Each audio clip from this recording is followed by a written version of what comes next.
샬롬, 오늘은 복되고 거룩한 주일입니다. 특별히 2021년도 한 해를 감사하는 추수감사절 예배로 우리가 함께 예배합니다. 지금까지 인도해 주시고 축복해 주신 하나님께 감사하고 또 앞으로의 삶을 인도해 주실 하나님께 감사하는 오늘 하루가 되기를 축복합니다. 함께 나눌 말씀은 사사기 9장 22절부터입니다. 아비멜렉이 이스라엘을 세 해 동안 다스렸다. 그때에 하나님이 악령을 보내셔서 아비멜렉과 세겜 성읍 사람들 사이에 미움이 생기게 하시니 세겜 성읍 사람들이 아비멜렉을 배반하였다. 하나님은 아비멜렉이 여룻바알의 아들 70명에게 저지른 포악한 죄가를 이렇게 갚으셨는데 자기의 형제들을 죽인 핏값을 아비멜렉에게 그리고 형제들을 죽이도록 아비멜렉을 도운 세겜 성읍 사람들에게 갚으신 것이다. 세겜 성읍 사람들이 아비멜렉을 괴롭히려고 산꼭대기마다 사람을 매복시키고 그곳을 지나가는 모든 사람을 강탈하게 하자 이 소식이 아비멜렉에게 들렸다. 에벳의 아들 가알이 자기 친족과 더불어 세겜으로 이사 왔는데 세겜 성읍 사람들에게 신망을 얻었다. 마침 추수때가 되어 세겜 성읍 사람들은 들로 나가 그들의 포도원에서 포도를 따다가 포도주를 만들고 잔치를 베풀었다. 그들은 신전에 들어가 먹고 마시면서 아비멜렉을 저주하였다. 에벳의 아들 가알이 말하였다. 우리 세겜 성읍 사람들이 어떤 사람들입니까? 왜 우리가 아비멜렉을 섬겨야 합니까? 도대체 아비멜렉이 누굽니까? 여룻바알의 아들입니다. 스불은 그가 임명한 자입니다. 그런데 왜 우리가 그를 섬겨야 합니까? 여룻바알과 그의 신복 스불은 세겜의 아버지 하모를 섬기던 사람들입니다. 왜 우리가 아비멜렉을 섬겨야 합니까? 나에게 이 백성을 통솔할 권한을 준다면 아비멜렉을 몰아내겠습니다. 그리고 아비멜렉에게 군대를 동원하여 나오라고 해서 싸움을 걸겠습니다. 그때에 그 성읍의 통치자인 수불이 에벳의 아들 가알의 말을 전하여 듣고 화가 치밀어 몰래 전령을 시켜 아로마에 있는 아비멜렉에게 갈렸다. 보십시오. 에벳의 아들 가알과 그의 친족이 세겜으로 이사오더니 임금님을 대적하려고 온 성읍 사람들을 충동질하고 있습니다. 그러니 이제 임금님께서는 밤중에 부하들과 함께 들에 매복하셨다가 아침 일찍 동틀녘에 일어나서 성읍을 기습하시는 것이 좋을 듯합니다. 가알이 그의 무리를 이끌고 나올 때를 기다렸다가 그들을 습격하십시오. 아비멜렉과 그와 함께한 모든 군대가 밤에 일어나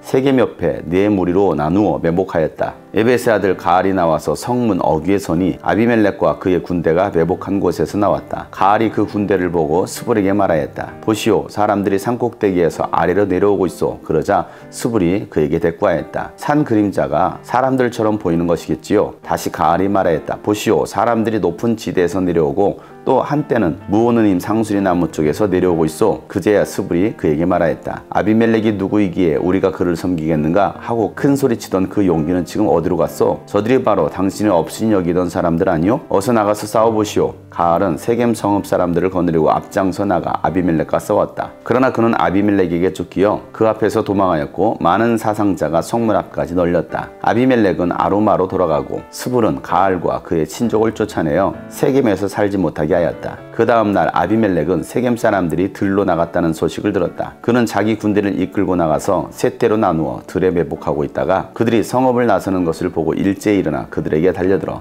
그들을 쳐 죽였다. 아비멜렉과 그가 이끄는 한 떼는 앞으로 쳐들어가 성문 어귀를 지키고 다른 두 떼는 들에 있는 모든 사람을 공격하여 그들을 쳐 죽였다. 아비멜렉은 그날 종일 그 성읍 사람들과 싸워서 그 성읍을 점령하였다. 그는 그 성읍 안에 있는 백성을 죽이고 나서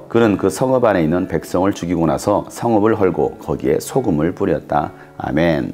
기드온이 죽고 아비멜렉이 세겜 사람들을 선동해서 자신이 왕이 됩니다. 그리고 기드온의 70명의 아들을 다 죽입니다. 하지만 막내였던 요담만이 살아남아서 그리심산에서 나무의 비유를 통해서 아비멜렉을 저주합니다. 이 아비멜렉의 행위가 진실함과 의로움이 있는지를 두고 보자라는 것이었습니다. 그렇게 아비멜렉이 이스라엘을 3년 동안 다스리고 있을 때에 하나님께서 아비멜렉과 세겜 사람에게 악령을 보내십니다. 그래서 서로에 대한 미움이 생기게 합니다. 악한 영이 지배하면 서로의 이해관계를 따지며 서로의 유익을 추구했던 사람들이 이제는 원수가 되고 배신하는 일들이 일어나게 되는 것입니다. 아비멜렉이 왕이 된 것은 결국 하나님의 뜻이 아니었습니다. 아비멜렉의 욕심과 세겜 사람들의 욕심에 의해서 아비멜렉이 왕이 되었던 것입니다. 하나님의 통치를 거부한 사람들이었습니다. 하나님의 통치를 거부하는 사람들은 악령이 다스리는 것입니다. 세겜 사람들이 이 아비멜렉을 배반하게 된 것은 아비멜렉이 하나님을 배반하고 세겜 사람들이 하나님을 배반한 것처럼 하나님은 그들에게 심은대로 거두게 하시는 것입니다. 이해관계 속에서 서로의 유익을 추구했던 사람들이 이제는 세겜 사람들이 아비멜렉을 죽이려고 매복해 있습니다. 그때 가알이라는 사람이 친족들과 함께 세겜으로 이사 오게 됩니다. 그리고 이 가알은 세겜 사람들로부터 신망을 얻게 됩니다. 그러자 이 가알이 세겜의 지도자가 되고자 하는 그런 야망이 생기게 됩니다. 그래서 이제는 가알과 세겜 사람들이 아비멜렉을 저주하기 시작합니다. 가알은 세겜 사람들에게 어째 우리가 아비멜렉을 섬겨야 됩니까? 아비멜렉도 기드온의 아들입니다 하면서 기드온은 세겜의 아버지 하모를 섬기던 자입니다 라고 말을 하면서 이 세겜 사람들을 선동합니다. 마치 아비멜렉이 세겜 사람들을 선동해서 자신이 왕이 되고 그의 형제들을 죽였던 것처럼 가알이 똑같은 일을 행하고 있는 것입니다. 가알의 말을 전해 들은 이 아비멜렉은 세겜 사람들에게 복수하려고 매복을 했다가 쳐들어가게 됩니다. 그러나 가알은 이 아비멜렉의 군대를 이길 수가 없어서 도망하게 됩니다. 그리고 아비멜렉은 세겜 사람들을 공격하고 그들을 쳐 죽입니다. 서로의 유익을 위해서 공조했던 사람들이 이제는 원수가 되고 배반한 자들에게 보복하는 이 아비멜렉의 모습을 보게 됩니다. 아비멜렉은 성읍 안에 있는 모든 사람들을 죽이고 성읍을 다 헐 뿐만 아니라 그곳에 소금을 뿌리고 더 이상 농사를 짓지 못하는 땅으로 만들어버립니다. 세겜 땅을 완전히 폐허로 만들어버린 것입니다.